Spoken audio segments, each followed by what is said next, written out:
I'm going to start off with a reading from this book here, Leaving is Returning. It's a book that I wrote several years ago. I took off on a one-way adventure in September of 2001, just days after the attacks on 9/11. I had already had a plane ticket, a one-way ticket to Buenos Aires, Argentina. And I didn't really know what I was doing, but I was 22 years old, and I had about $1,000 saved up from a little job I was working. And I thought I could figure something out down there. And believe it or not, I did. I stayed gone for about 10 years, and a lot of that is what this book is about. Gotten lots of trouble. Lots of trouble. It starts off with a quote from Walt Whitman. I'm just going to open up and read the first couple pages. All right, this is what you shall do. Love the earth and the sun and the animals, and despise riches, and give alms to everyone that asks, and stand up for the stupid, the crazy, and devote your income and labor to others, and hate tyrants, and don't argue about God, and have patience and indulgence towards the people, and take your hat off to nothing, known or unknown, or to any man or any number of men, and go freely with powerful, uneducated people, and with the young, and with the mothers of families, and read these leaves in the open air every season, every year of your life. Re-examine everything we've been told at schools and churches, or in any books, and dismiss whatever insults our own soul. And our very flesh will be a great poem, and have the richest fluency, not only in its words, but in the lines of its lips, and between the lashes of your eyes, and every motion and joint of your body. And now look at him. He ain't got nothing to do but sit around and write. Take up the minutes of the day and call it work. He ain't made $1 in years, but still he calls it work. Just like that old net he's been knitting, with no end to it. Even if there was, there'd just be another net behind that one, another beginning. And that's the beauty of it all, a fresh net in front of us all the time, full of knots to be tied. He can't lift them stones anymore.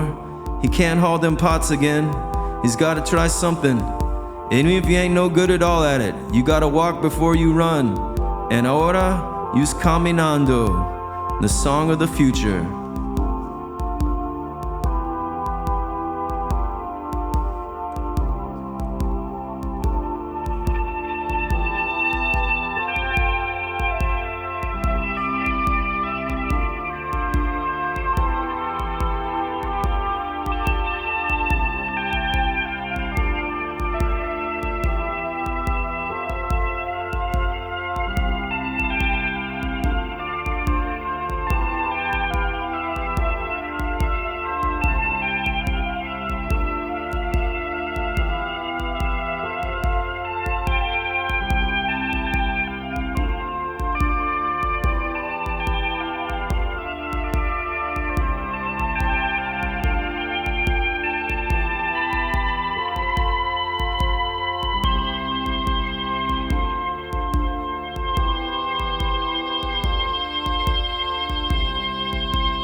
The year was 2001. Robert was asleep drunk when everything went down.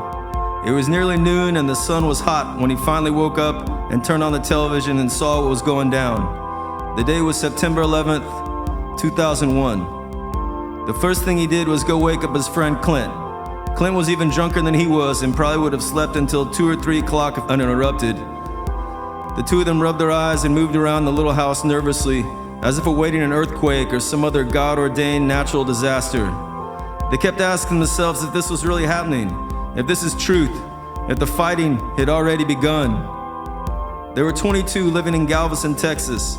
Meanwhile, in New York, there were flames in the streets, and the Twin Towers were in rubbles, and people were screaming and running around the streets in a real panic, looking for the loved ones who they might have been there, praying and hoping they weren't at work that day. It was all a television show for the two hungover recent graduates of college, watching the action on the box.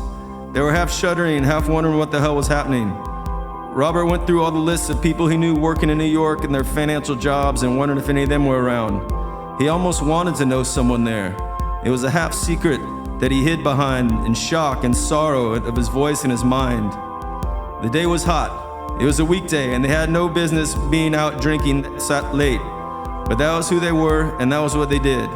They had not taken jobs in the financial world because they didn't want to. And Robert was damn glad he didn't take one of those jobs. He was happy waiting tables in Galveston and writing a few articles a week for the Daily News. He wished he could write more, but he just couldn't. He slept too late and drank too much to accomplish anything too serious. He was happy that he'd already had his plane ticket to Buenos Aires. He'd bought 1 week before, and the morning's event seemed to confirm the path that he'd not so much chosen but accepted. And I'm just gonna stop there. It's a big long book with all kinds of crazy things. So y'all check it out if you want to, right here.